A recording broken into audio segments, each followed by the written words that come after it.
Perkenalkan, saya Yulina Fudayanti ingin mempresentasikan tugas fungsi HRM.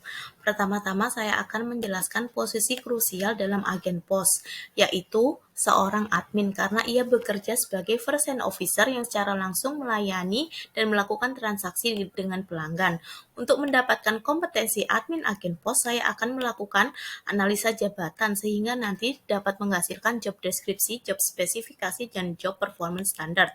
Untuk melakukan analisa jabatan, saya menggunakan dua metode, yaitu observasi dan employee recording. Dalam metode observasi, saya akan mengamati pekerja ketika sedang melakukan pekerjaannya untuk mendapatkan informasi mengenai manual skill, yaitu cara menghadapi customer. Kekurangannya tidak cukup detail untuk mendapatkan informasi suatu pekerjaan. Lalu untuk mendukung metode observasi, saya akan melakukan employee recording, di mana saya akan meminta pekerja mendeskripsikan pekerjaannya sehari-hari. Kekurangan dari metode employee recording mungkin saja pekerja dapat melebihkan pekerjaannya. Lalu analisa jabatan sendiri dapat dilakukan dengan menjawab beberapa pertanyaan. Dari ketiga pertanyaan tadi, saya dapat menyimpulkan job deskripsi admin agen pos, yaitu 1. Melayani dan menerima seluruh pengiriman paket di lokasi. 2. Melakukan proses pembuatan resi pengiriman paket. Ketiga, menginput data administrasi agen pos ke dalam sistem. Dan yang keempat, membuat dokumen administrasi lainnya. Lalu, job spesifikasi yang saya dapatkan yaitu pendidikan minimal SMA atau SMK sederajat atau D3, skill menguasai MS Office, mampu mengoperasikan komputer dan internet, sedangkan attitude yang saya harapkan adalah jujur, melayani pelanggan dengan ramah dan sopan, teliti, memiliki kemampuan komunikasi yang baik, mampu bekerja sama secara individu maupun secara tim, memahami dan tanggap dalam kondisi apapun, serta memiliki kemauan belajar yang tinggi. Sedangkan kondisi fisik adalah sehat jasmani dan rohani, serta berpenampilan menarik, rapi, dan bersih. Lalu strategi yang saya gunakan adalah strategi rekrutmen eksternal. Mengapa? Karena rekrutmen ini bertujuan untuk mengisi jabatan-jabatan tingkat pemula seperti admin.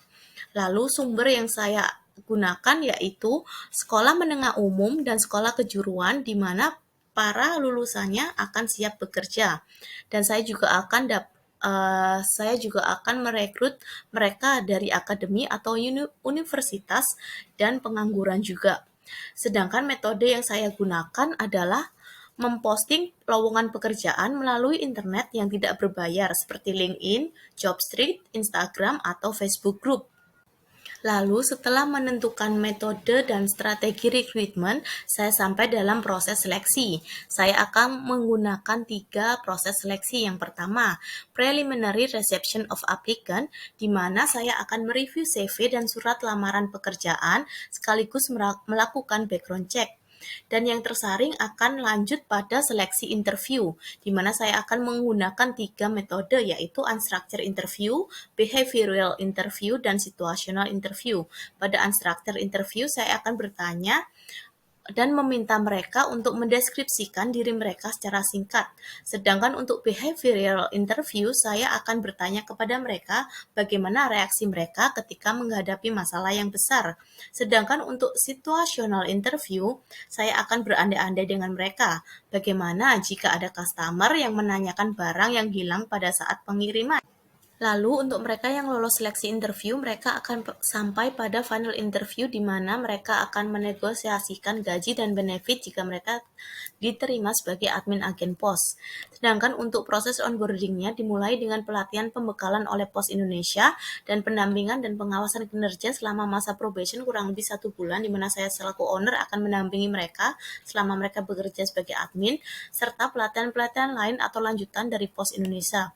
Sedangkan untuk refleksi proses rekrutmen yang sudah saya lakukan, mungkin biayanya murah karena saya memposting lowongan pekerjaan melalui laman internet yang tidak berbayar dan juga tidak menggunakan bantuan dari luar seperti agensi atau lembaga psikotes. Sedangkan saya juga kemungkinan mendapatkan underqualified applicant karena lowongan ini ditujukan untuk lulusan minimal SMA yang belum mempunyai pengalaman bekerja.